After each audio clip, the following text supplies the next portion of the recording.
Isipin mo, Enero, malamig sa labas, pero ikaw, nanginginain ng presko at mabangong pipino, kakahango lang mula sa window sill mo. Parang imposible, di ba? Pero hindi, magiging totoo. Yan sa loob lang ng 2 buwan. Sa video na ito, ipapakita ko sa inyo ang kumpletong step-by-step na plano kung paano gawing minitaniman ng bintana ninyo at anihin ang una ninyong ani ng pipino sa taglamig. Simulan natin ngayon na, nitong Nobyembre. Ibubunyag ko ang lahat ng sikreto mula sa pagpili ng tamang buto hanggang sa maliliit na teknik sa pagpapataba na magpapabunga sa inyong pipino kahit maikli lang ang sikat ng araw. Siguraduhin ninyong tapusin ang video na ito dahil sa huli, sasabihin ko sa inyo ang major na pagkakamali na sumisira sa 70% or 90% ng mga tanim sa bahay. Handa na ba kayo? Tara, simulan na. Marami ang nag-iisip na ang paghahalaman ay para lang sa tag-init o sa probinsya. Kailangan daw ng maraming lupa, araw, at init para sa gulay. Pero ang modernong teknolohiya at pagpapabuti ng mga binhi ay tuluyang nagpabago sa laro. Ang ideya ng pagtatanim ng pagkain sa bahay ay hindi bago, pero mula sa simpleng hobby na may sibuyas sa baso, naging isang malaking kilusan ito, ang city farming or pagtatanim sa syudad. Ngayon, dahil sa mga espesyal na uri ng halaman, kaya na nating mag-ani buong taon kahit hindi tayo lumabas ng ating unit. Ang pinakamalaking tagumpay dito ay ang paglikha ng Parthenocarpic hybrid na pipino. Mukhang komplikado, pero simple lang ang punto. Ang mga pipinong ito ay hindi na nangangailangan ng bubuyog para sa pulinasyon. Sila mismo ang bumubuo ng bunga. Ito ang nagbukas ng pinto para sa atin sa mundo ng paghahardin sa bintana. Kaya kalimutan na ang mga lumang paniniwala. Ang ating paglalakbay ay hindi lang basta eksperimento, kundi isang tunay na agri-technology na kayang gawin ng lahat. Magkasama nating lalakbayin ang proseso mula sa maliit na buto hanggang sa malutong na bunga at mapapatunayan ninyong ang mahika ng pag-aani sa bahay ay kaalaman lang at kaunting pag-aalaga. Kaya, paano ba natin sisimulan ang pag-ani? Walang iba kundi sa pagpili ng tamang binhi. Dito nakasalalay ang una at pinakamahalagang tip. Kalimutan na muna natin yung mga variety na nasanay nating itanim sa malawak na bakuran. Para sa pagtatanim sa windowsill o bintana, kailangan natin ng mga espesyal na variety. Hanapin sa pakete ang mahiwagang salita, Parthenocarpic. Nangangahulugan ito na hindi na kailangan ng pagpupulbos o pollination para mamunga ang halaman. Kritikal ito lalo na sa loob ng bahay kung saan halos wala tayong makitang bubuyog. Ang pangalawang mahalagang katangian ay ang shade tolerance or pagiging matibay kahit hindi masyadong nasisikatan. Dahil hindi laging malakas ang sikat ng araw sa loob ng bahay, kailangan ng variety na hindi sensitibo sa kakulangan ng liwanag. At pangatlo, ang compactness. Mainam ang mga hybrid na bush type o yung hindi masyadong dumadami ang sanga. Sa ganitong paraan, hindi magiging parang gubat ang inyong windowsill. Tingnan ang mga subok ng hybrid tulad ng Shosha, Athlete, Courage, at Gorodskoy o Gurchik. Ginawa ang mga ito partikular para sa pagtatanim sa limitadong espasyo. Kaya tandaan ninyo ito, ang tamang pagpili ng binhi ay katumbas na ng 50% ng tagumpay sa inyong magiging ani. Pag-usapan naman natin ang magiging bahay ng ating pipino. Tandaan, kasing halaga ng pagpili ng buto ang tamang pagpili sa paso at lupa. Ang pipino ay kilalang malakas, kumain, at may malaking sistema ng ugat, kaya kailangan nila ng sapat na espasyo. Ang minimum volume ng paso para sa isang halaman ay 5 litro. Huwag na tayong kumuha ng mas maliit dahil hindi ito makatutulong sa pag-unlad ng ugat at tiyak na manghihinayang tayo sa ani. Siguraduhin nating may butas sa ilalim ng paso para sa drainage.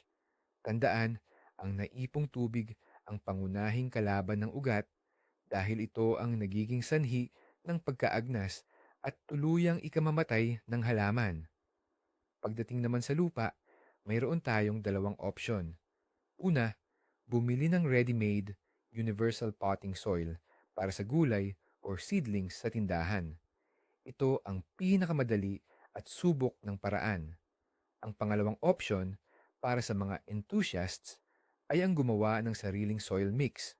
Ang ideal na resipe, paghaluin sa pantay na sukat ang spit moss, compost o humus, garden soil o lupang may damo at lagyan ng konting buhangin para maging magaan. Ang importante, kailangang maging magaan, mahangin at masustansya ang lupa. Ito ang magsisilbing matibay na pundasyon para sa kalusugan at masaganang pamumunga ng iyong alagang gulay. Napili na natin ang buto at handa na rin ang lupa. Parang okay na itanim, di ba? Pero, teka muna, may isang lumang paraan na napaka-epektibo para masigurado ang tagumpay mo. Ito ay ang paunang paghahanda at pagpapausbong ng buto. Marami sa mga buto ngayon ay dumaan na sa proseso ng manufacturer. Pero hindi masama ang dagdag na pagsusuri. Kumuha ka ng bulak o maliit na piraso ng tela. Basain mo itong mabuti ng maligamgam na tubig at ilatag mo sa ibabaw nito ang mga buto. Takpan mo ulit ito ng isa pang basang bulak at ilagay ang lahat sa maliit na lalagyan o kaya naman ay sa plastic bag para manatiling mamasa-masa ang kapaligiran. Ilagay ito sa mainit-init na lugar na may temperaturang humigit kumulang 25 compared to 25 degrees Celsius. Sa loob lang ng 2 o 3 araw, makikita mo na ang maliliit na puting ugat nasisibol na mula sa buto. Sa simpleng hakbang na ito, dalawang problema agad ang malulutas mo.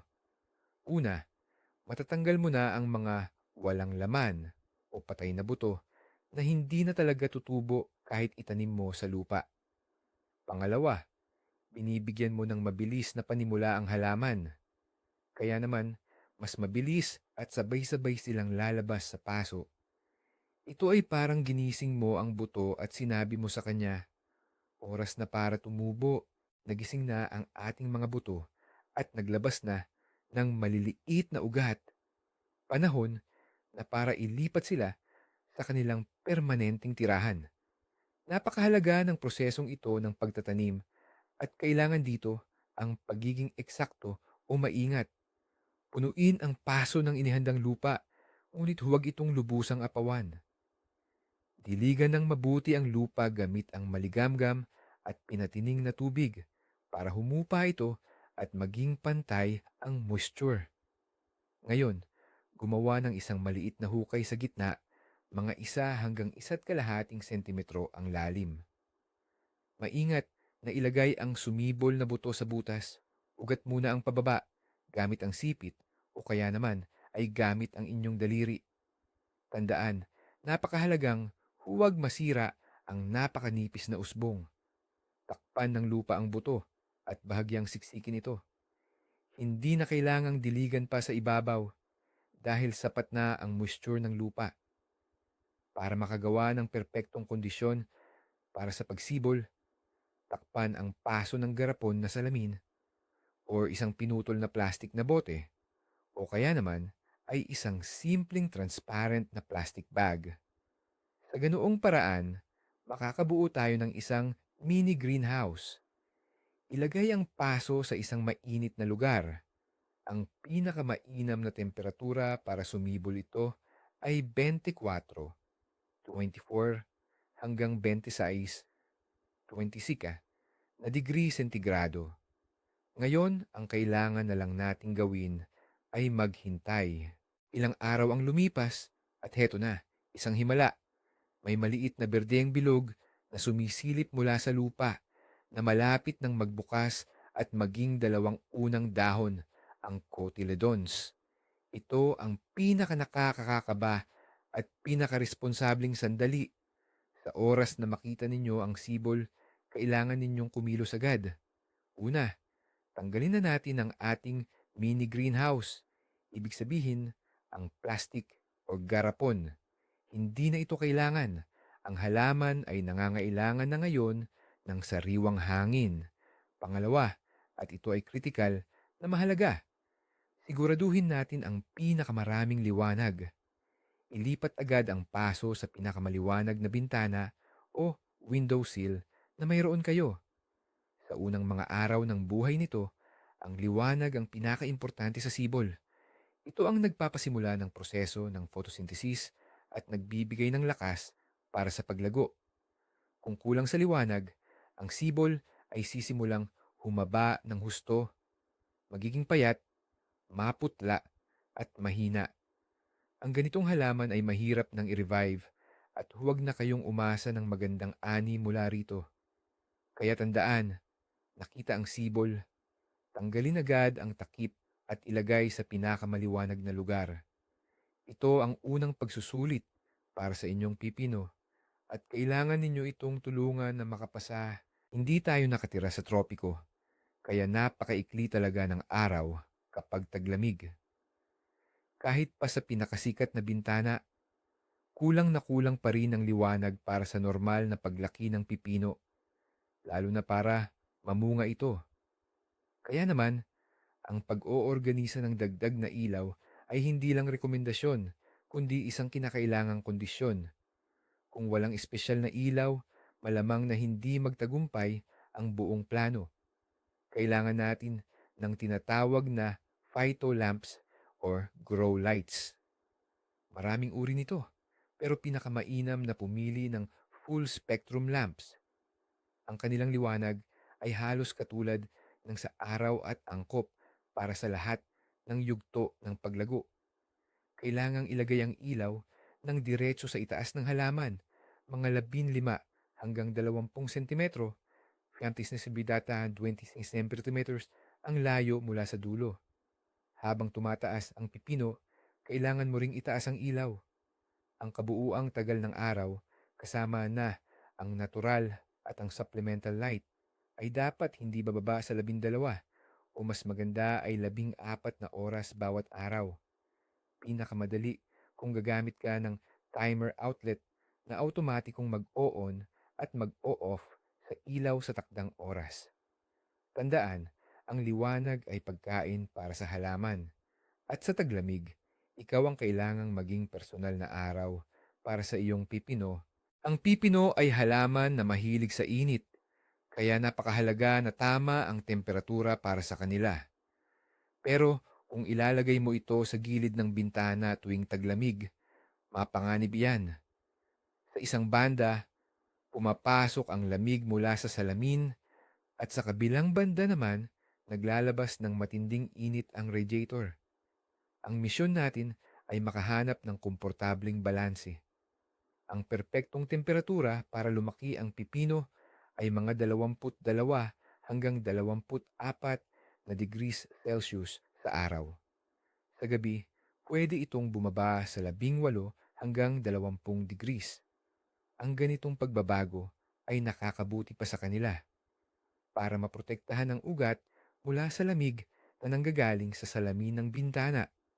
Maglagay ng styrofoam o tumpok ng lumang magasin sa ilalim ng paso.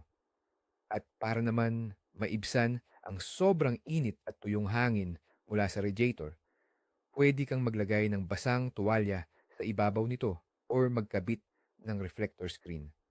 Pero tandaan, ang pinakakainisan ng pipino ay ang draft o biglaang bugso ng hangin.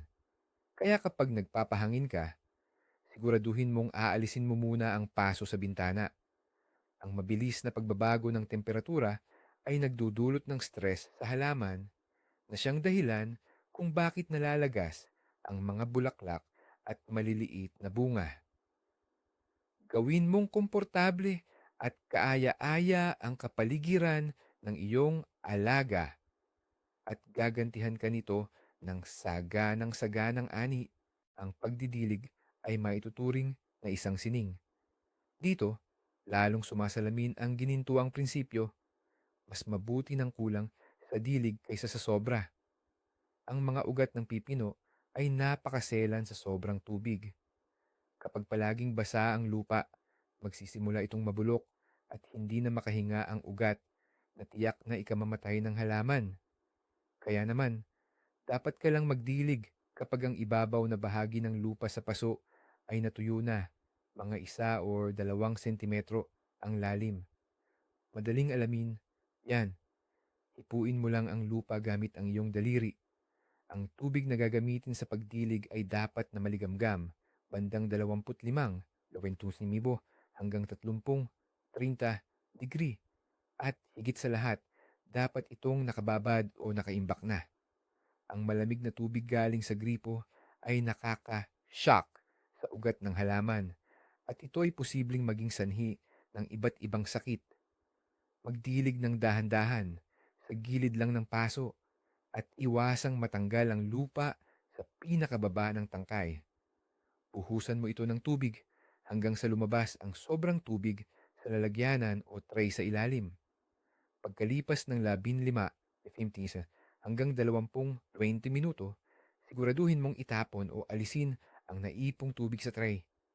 Tandaan, ang tamang pagdidilig ay susi sa malusog na ugat at ang malusog na ugat ang pundasyon ng buong halaman. Kapag lumaki na ang ating pipino at mayroon na itong 5 o 6 na totoong dahon, oras na para sa isang mahalagang proseso, ang paghubog sa halaman. Dahil limitado lang ang espasyo sa ating bintana, hindi natin pwedeng hayaan ang halaman na lumaki ng walang direksyon. Ang ating layunin ay idirekta ang lahat ng enerhiya nito hindi sa pagpaparami ng dahon, kundi sa pagbubunga. Ang pangunahing teknik dito ay ang pagpinch or pagputol sa dulo. Tatanggalin natin ang mga sanga sa gilid or tinatawag ding suckers na tumutubo sa kilikili ng dahon. Sa ibabang bahagi ng tangkay hanggang sa ikalimang dahon, kailangan nating tanggalin ang lahat ng suckers at pati na rin ang mga bulaklak o maliliit na bunga. Ginagawa ito para hayaan munang lumakas ang tanim at makabuo ng matibay na ugat. Sa itaas naman ng ikalimang dahon, pwede na nating iwanan ang mga side shoot. Pero ipinch lang natin ang dulo nito pagkatapos ng una o ikalawang dahon. Ang pangunahing tangkay naman, kapag umabot na ito sa tuktok ng bintana o sa suporta na inilagay mo, kailangan itong maingat na ipinch para hindi na tumaas pa. Ang ganitong paghubog ay hindi lang nagpapatulong na maging siksik ang halaman, kundi nagpapalakas din ito sa pipino na maglabas ng mas maraming babaeng bulaklak na siyang magiging mga bunga natin. Ang pipino ay isang uri ng baging. Likas sa kanya ang kumapit at gumapang pataas. Kaya't ang tungkulin natin ay bigyan siya ng pagkakataong ito. Ang paglalagay ng suporta o ang pagtatali ng halaman ay hindi lang para gumaan ang pakiramdam ng pipino, kundi para rin masolusyunan ang ilang mahahalagang praktikal na isyu. Una, dahil nakatayo ang tangkay, masusulit nito ang liwanag. Lahat ng dahon ay nasisikatan ng pantay-pantay na mahalaga para sa maayos na paglaki. Pangalawa, pinapabuti nito ang sirkulasyon ng hangin sa paligid ng halaman. Ito ang pinakamahusay na paraan para maiwasan ang mga sakit, lalo na ang mga sakit na dulot ng fungi. Pangatlo, mas madali ang pag-aalaga at pag-ani ng mga pipino kapag nakasuporta sila. Pwede tayong gumamit ng iba't ibang uri ng suporta. Ang pinakasimpleng opsyon ay maglatag ng matibay na lubid o PC mula sa paso hanggang sa tuktok ng bintana. O kaya naman, maglagay ng espesyal na hagdanan o trellis sa loob ng paso, tulad ng ginagamit sa mga indoor plant. Habang tumataas ang tangkay, kailangan itong dahan-dahan at maingat na ipulupot sa suporta. Gawin ito ng paikot o ayon sa pag-ikot ng orasan. Siguraduhin na gagawin mo ito ng regular, minsan sa loob ng ilang araw, habang malambot at madali pang ibaluktot ang tangkay. Sa paggawa ng vertikal na taniman, hindi ka lang nakakatipid ng espasyo, kundi nakakagawa ka rin ng perpektong kondisyon para lumaki ng malusog ang iyong pipino. Sa loob ng 2 hanggang 3 linggo matapos sumibol, kapag mayroon ng ilang tunay na dahon ang ating mga punlang pipino, ubos na ang nakuha nitong sustansya mula sa buto. Mula noon, kailangan na nito ang tulong natin sa pamamagitan ng pagpapataba. Ang unang pagpapakain ay dapat nakatuon sa pagpapalaki ng mga tangkay at dahon o tinatawag nating green mass. Ang elementong responsable dito ay ang nitrogen. Kaya naman, sa unang beses, pipili tayo ng pataba na may mataas na porsyento ng nitrogen. Maaari itong mineral fertilizer tulad ng urea o ammoniated nitrate o kaya naman organic fertilizer. Halimbawa, compost tea mula sa dumi ng baka o manok kung handa kayong tiisin ang kakaibang amoy nito sa loob ng bahay. Pero mas madali at mas praktikal na gumamit ng handa at likidong all-purpose fertilizer para sa gulay kung saan balanse na ang lahat ng elemento. Basahing mabuti ang instruksyon sa pakete at huwag na huwag hihigit sa inirekomendang dosis. Mas mainam pa kung gagawin mong doble ang labnaw ng solusyon kaysa sa nakasulat sa rekomendasyon. Siguraduhin na ang pagpapataba ay ginagawa sa lupa na may bahagyang halumigmig pagkatapos ng regular na pagdilig upang hindi mapaso ang sensitibong ugat nito. Ang unang porsyon ng pagkain na ito ang magbibigay sa halaman ng matinding tulak para sa mabilis at masiglang paglago. Ang pipino ay galing sa mga maalinsangang tropical jungles, kaya likas na sa kanilang gusto ang mataas na halumigmig ng hangin. Pero ano ang sitwasyon sa loob ng bahay natin tuwing taglamig? Tama, mayroon tayong central heating na grabe kung makapagpatuyo ng hangin. Ang tuyong hangin ay malaking stress at problema para sa pipino. Nagsisimulang mawalan ng moisture ang mga dahon, kaya ang mga gilid ay natutuyo at nagiikot. Dahil dito, mas nagiging madali itong kapitan ng mga mapanganib na peste tulad ng spider mite. Kaya ang misyon natin ay lumikha ng isang oasis o lugar na punong-puno ng halumigmig para sa ating alagang halaman. Ang pinakamadaling paraan ay ang regular na pag-i-spray ng maligamgam at nakatigil na tubig sa mga dahon gamit ang spray bottle. Gawin ito sa umaga o sa gabi. Pwede ring maglagay ka ng lalagyan na may tubig sa tabi ng paso o kaya naman ay bumili ka ng home humidifier. Makakatulong ito hindi lang sa halaman mo, kundi pati na rin sa kalusugan mo. Isa pang epektibong paraan ay ilagay ang paso sa isang malapad na tray or platito na may lamang clay pebbles or graba at paminsan-minsan ay lagyan ito ng tubig. Mag-e-evaporate ang tubig at tataas ang halumigmig sa mismong paligid ng halaman. Tandaan, ang tamang halumigmig ay susi para maging matingkad ang dahon at maging malusog ang hitsura ng iyong pipino. Lumilipas ang panahon, tuloy-tuloy ang paglaki ng ating pipino at sa wakas, narito na ang matagal nang hinihintay, ang paglitaw ng unang mga buko. Ito na ang hudyat na kailangan na nating palitan ang pinapakain natin sa kanila. Kung noong simula, kailangan natin ng nitrogen, N, para sa pagpapatubo ng mga dahon. Ngayon naman, kailangan ng halaman ng lakas para mamulaklak at magbunga. Ang pinakaimportanteng elemento sa yugtong ito ay phosphorus, P, at potassium, K. Ang phosphorus ang responsable sa pagpapalago ng ugat at paghahanda ng mga buko, samantalang ang potassium naman ang kailangan para mabuo ang mismong bunga.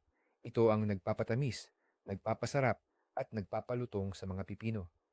Kaya't lumipat na tayo sa complex na pataba, fertilizer, kung saan mas mataas ang porsyento ng phosphorus at potassium. Hanapin sa pakete ang nakasulat na para sa namumulaklak at nagbubunga o tingnan ng formula ng NPK. Dapat mas malaki ang ikalawa at ikatlong numero, P at K, kaysa sa una, N. Ang pagpapakain habang namumulaklak at nagbubunga ay dapat regular, mga 1 o 2 beses sa loob ng 10 hanggang 14 na araw at isabay ito sa pagdidilig. Ang tama at napapanahong pagpapakain sa yugtong ito ang direktang daan tungo sa masaganang ani. Para mo na ring sinabi sa halaman, kumpleto ka na sa sustansya, huwag kang mag-alala, magbunga ka na ng marami.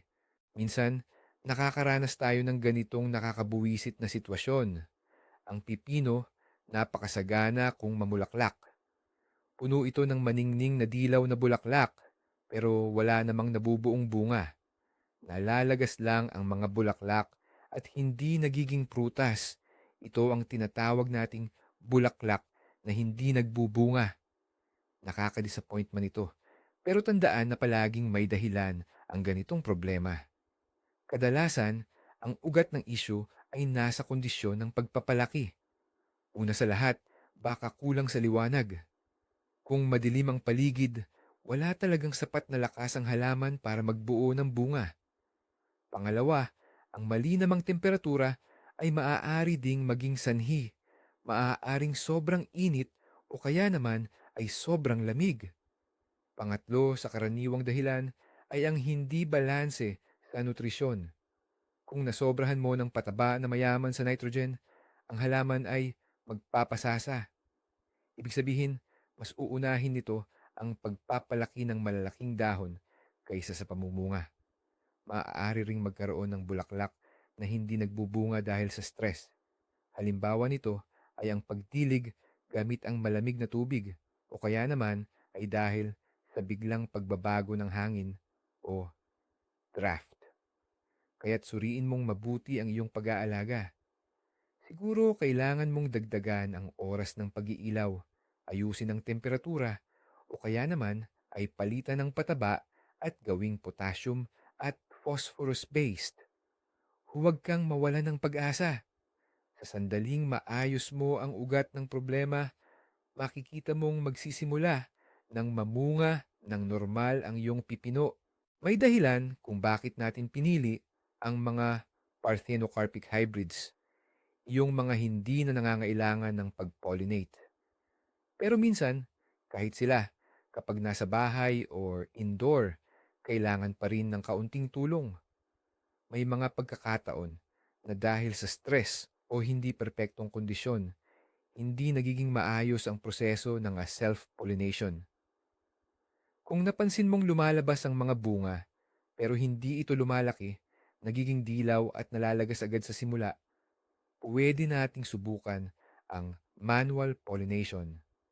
Napakasimple lang nito. Kumuha ka lang ng malambot na watercolor brush o kaya naman ay ordinaryong cotton swab. Dahan-dahan mo itong ipahid sa stamens, bahagi ng bulaklak, para makuha ang pollen.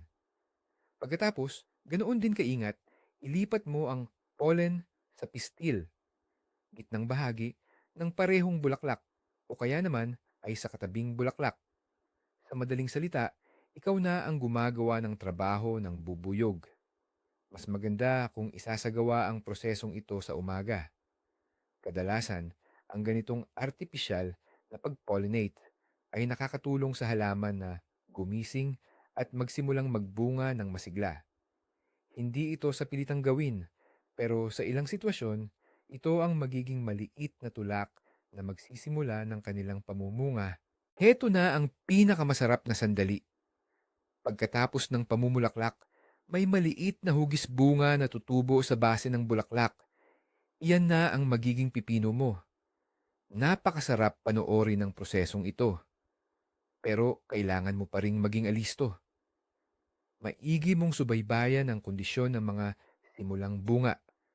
Kung ang mga ito ay masigla, berde at mabilis na lumalaki, Nangangahulugan iyan na tama ang takbo ng lahat. Pero minsan, mapapansin mong may ilan sa mga ito na naninilaw at natutuyo. Huwag kang magpanik kaagad. Kadalasan, ang halaman mismo ang nagbabalanse ng karga. Kapag naramdaman nitong hindi niya kayang panatilihin ang lahat ng bunga, ibabagsak niya ang pinakamahihina. Normal na proseso ito. Gayunpaman, kung ang karamihan ng mga simulang bunga ay naninilaw at nalalagas, isa na itong malaking senyalis ng problema. Malamang, may kulang ang halaman. Maaaring kulang sa sikat ng araw, sustansya, o tamang dami ng tubig. Sa yugtong ito, mahalaga ang regular na pag-aabono gamit ang potassium phosphorus na pataba at ang tamang daloy at dami ng pagdilig. Huwag hayaang matuyuan ang lupa. Siguraduhin mong napakakakomportable ang halaman at makikita mo ang karamihan ng mga simulang bunga ay magiging buo at malulutong na mga pipino. Akala natin, dahil nasa loob lang ng bahay or apartment at malayo sa lupa sa labas, ligtas na ang ating mga halaman. Pero, sa kasamaang palad, nagkakamali tayo. Ang mga peste ay pwedeng magtago kahit saan. Pumasok sa bukas na bintana, nakasakay sa bagong tanim na halaman, o kasama na pala sa pinambili nating lupa. Ang madalas nating makitang kalaban sa mga tanim sa bahay, lalo na sa pipino, ay ang spider mite at aphid. Ang spider mite ay napakaliit na peste na mahirap makita. Ang presensya nila ay mapapansin mo lang sa manipis na sapot sa ilalim ng dahon at sa maliliit na puting tuldok sa ibabaw. Ang mga aphids naman ay kadalasang namumugad ng maramihan, kolonya, sa mga bagong usbong na sanga at dahon. Ang pinakamahusay na laban dito ay ang pag-iwas o prevention. Regular na silipin ang mga halaman, lalo na ang ilalim ng dahon. Panatilihin ang mataas na humidity sa hangin. Ayaw na ayaw yan ng spider mite. Kung lumabas pa rin ang mga peste, huwag muna agad magapura na gumamit ng matatapang na kemikal. Para sa simula, pwedeng subukan muna ang mga natural remedies. Halimbawa, pwedeng punasan ang mga dahon gamit ang solusyong may sabon tulad ng sabon panlaba o dishwashing soap. Ang importante, kumilos agad bago pa dumami at lumaki ang kolonya nila. Hindi man nakakapagsalita ang ating mga halaman, pero palagi silang nagbibigay ng senyales sa atin tungkol sa kanilang kalagayan. At ang pinakapangunahing lengguwahe nila, yan ay ang mga dahon. Sa hitsura pa lang ng mga dahon, malaki ang posibilidad na matukoy natin kung anong sustansya ang kulang sa ating pipino. Kaya alamin natin ang ilang pangunahing senyales. Kapag ang mga dahon sa ilalim ay nag-umpisa ng manilaw at ang mismong dahon ay nagiging maputla, karaniwan, kakulangan ito sa nitrogen. Kung may maputlang dilaw na border or paligid na lumabas sa gilid ng mga lumang dahon, parang nasunog, kulang naman sa potassium ang halaman, ang maputlang berde o dilaw na mga dahon. Pero matingkad na berde pa rin ang mga ugat o veins ay senyales ng kakulangan sa iron o magnesium. Tinatawag itong chlorosis. Kung lumiit ang mga dahon at bumagal ang paglaki ng halaman, malamang kulang ito sa phosphorus. Ang pag-intindi sa mga senyalis na ito ay tutulong sa inyo na itama ang pagpapausbong at maiwasan ang mga malalaking problema. Para na rin kayong nagiging doktor ng inyong halaman. Kapag nabigyan ng tamang diagnosis sa oras, tiyak na magiging matagumpay ang paggamot at ang resulta. Siyempre, masaganang ani. At ito na, ang pinakahinihintay natin, ang pag-aani ng una nating bunga. Ang makita mong may nakabitin na magandang pipino na ikaw mismo ang nagtanim, lalo na kung taglamig, ay kakaibang ligaya. Pero tandaan, may mga patakaran din dito. Ang pinakaimportante, huwag kang maging madamot at huwag mong hayaang lumaki ng sobra ang mga pipino. Para sa karamihan ng mga pipinong pang-indoor, ang tamang laki ay 10 hanggang 12 sentimetro. Kapag hinayaan mo itong matagal sa baging, una, titigas ito at hindi na masarap. Pangalawa, kukunin nito ang lahat ng lakas ng halaman, kaya mabagal ang pagtubo ng mga bagong bunga. Ang regular na pag-aani sa kabilang banda ay nagpapasigla sa halaman para magbunga pa. Para bang iniisip nito, aha, kinukuha na ang mga bunga. Kailangan ko ng magmadaling magparami pa. Kaya, sa sandaling umabot na ang pipino sa tamang laki, hiwain mo ito agad gamit ang matalim na kutsilyo o gunting at mag-iwan ng kaunting tangkay. Huwag mong pupunitin ng kamay para hindi masira ang baging. Ang una mong pipino ay tagumpay mo. Tiyaking kainin mo ito habang sariwang-sariwa pa para ma-enjoy mo ng buo ang bango at lasa nito. Ang pag-aani ng unang bunga ay hindi pa huli. Sa katunayan, ito ang simula ng pinakamasarap na bahagi. Kung tama ang pag-aalaga, ang iyong halamang pipino ay pwedeng mamunga pa sa loob ng 1 hanggang 2 buwan o higit pa. Para mapahaba pa ang panahong ito, kailangan mong ipagpatuloy ang pag-aasikaso sa halaman. Huwag mong ititigil ang pagbibigay ng regular na pataba. Ngayon, pwede mo nang salitan ang paggamit ng complex dressage at organic na abono. Tiyakin mong nakukuha ng halaman ang kumpletong sustansya na kailangan nito. Tuloy-tuloy ding bantayan ang pagdilig at ang halumigmig ng hangin. Siguraduhin pa rin na nakukuha ng halaman ang parehong 14 oras ng liwanag araw-araw. Natural lang na magsisimulang tumanda at manilaw ang mga dahon sa ibaba.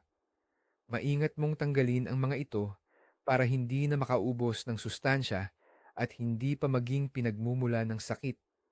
Ipagpatuloy ang pagsubaybay sa mga bagong pasens o side shoots at putulin ang dulo ng mga ito batay sa nakasanayan mo ng paraan.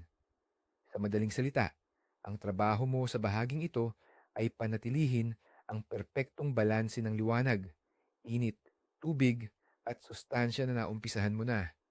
Ang iyong atensyon at pag-aalaga ay susuklian ng sigisiging pagtubo ng mga bago at malulutong na pipino direkta mula sa iyong bintana.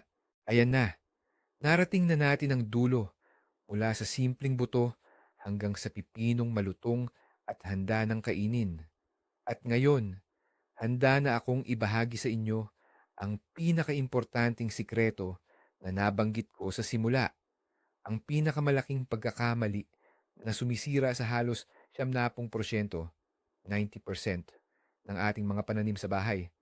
Ito ay hindi dahil sa maling klase ng buto o sa pangit na ilaw o kahit pa sa mga peste. Ang pangunahing pagkakamali, mga kaibigan, ay ang kawalan ng pagiging consistent. Ito yung tipong sobrang ganado tayo sa simula, nagtanim ng buto. Pero pagdating ng 2 linggo, nakalimutan ng diligan. Tapos, 3 araw tayong hindi nag-on ng ilaw. Kaya pagkatapos, magtataka tayo kung bakit walang tumubo o namatay ang halaman.